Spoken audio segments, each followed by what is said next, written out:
Hello, welcome to Wellness with Tammy, with Tammy Long, Certified Life Coach.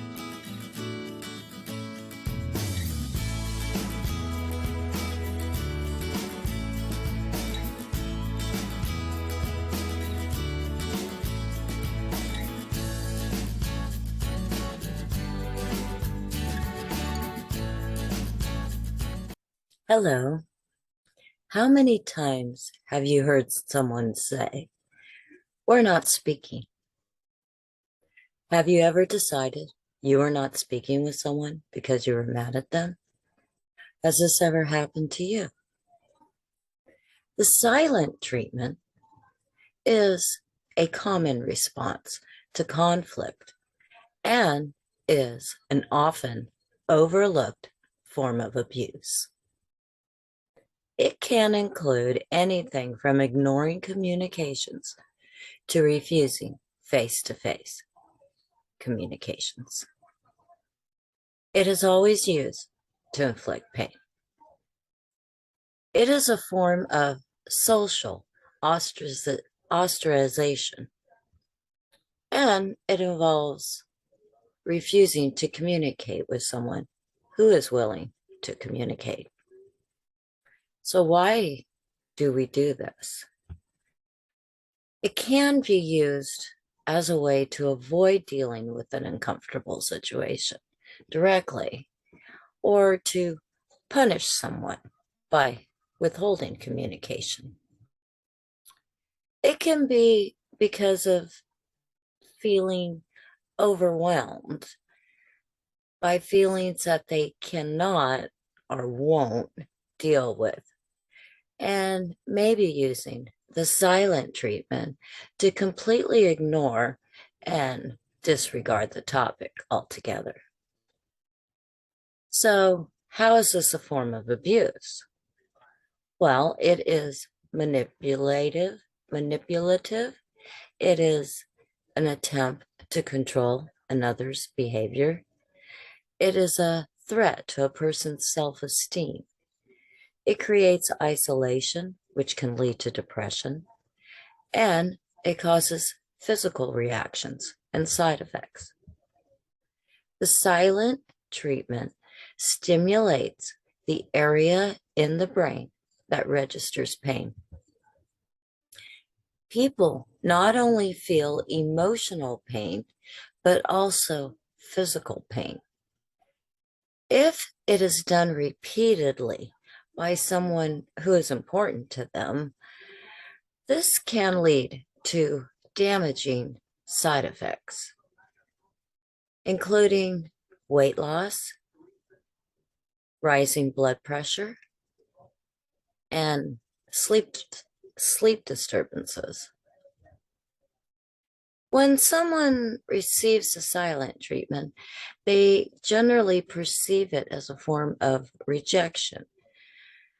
It wounds a person and causes irreparable damage to the relationship. The effect is broken trust. This leads to resentment and finally a decrease in intimacy. When trust is broken, resentment builds in a relationship and walls can go up. These walls then create barriers to emotional and physical intimacy. For our own emotional and physical health, we need to know how to respond to this treatment. First, we must look at why this is happening. Understanding why they're using this silent treatment can help us deal with it in the future. Remember, the silence can have more than one motivation. It may be that the person needs a bit of time to cool off and gain perspective, or they need to come to terms with significant feelings or are emotionally overwhelmed. In this case, it's likely that they do need some space.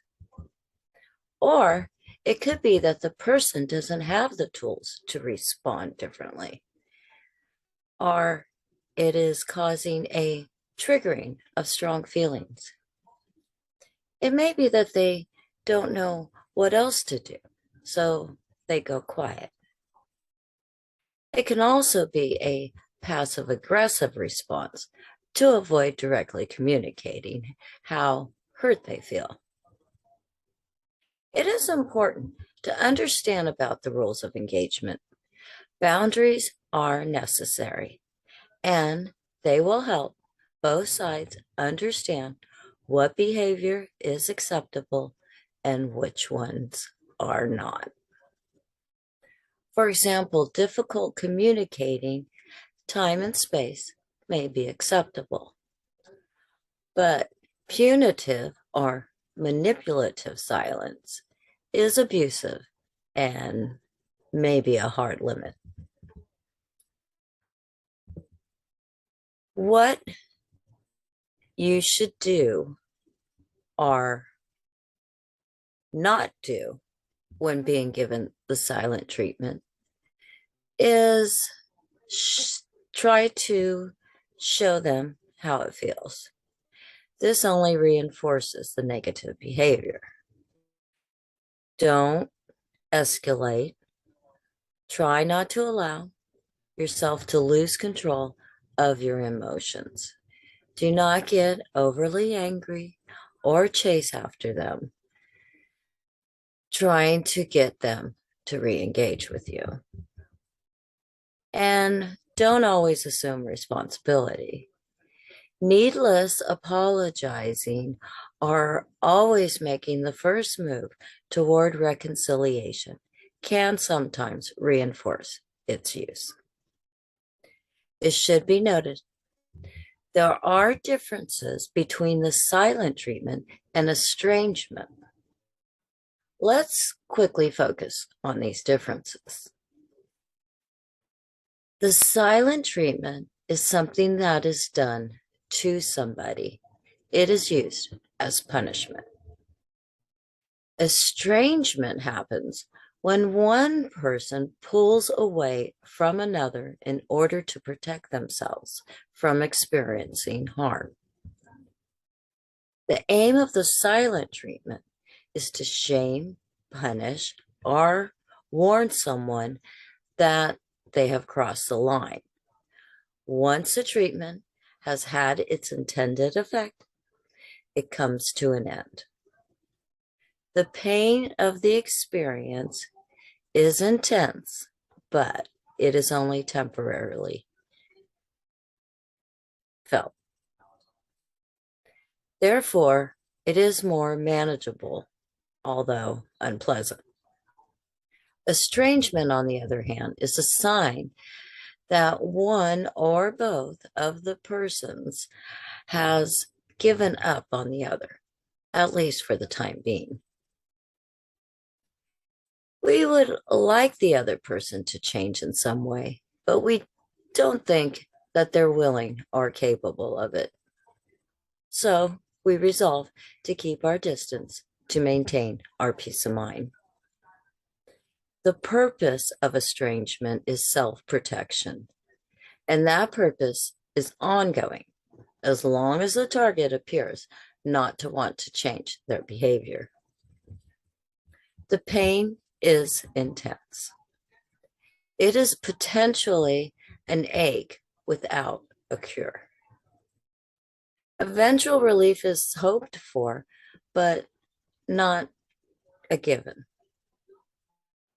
In time, estrangement may eat away at self-esteem, confidence, and quality of life.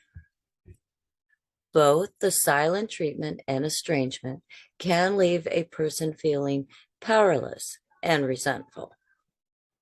Many people decide to just walk away and leave the other person with nothing more to do. Both instances can destroy relationships. Using the silent treatment as a communication tool is dangerous. The behavior can turn into long-term estrangement before you even realize what is happening. Both communication ways are damaging. Learning better communication is the solution. This is very important, especially if you have children who should never learn what the silent treatment is, or how to apply it, or what it feels like. Too often, however, this is something we have learned growing up. It's time for this to end. It's important to learn better communication skills. This simple thing can eradicate a large portion of needless emotional pain for many of us. For this reason, I encourage us all to work on improving these skills so that we can heal this pain and live well. Thank you for stopping by. I hope you got some value from this. If you did, give it a thumbs up. And be sure to click the subscribe button and the notification bell so that you will be notified when the next video comes out, empowering you to live a life of wellness in body, mind, and spirit. And as always, remember, please take care of you and have a great day. Bye.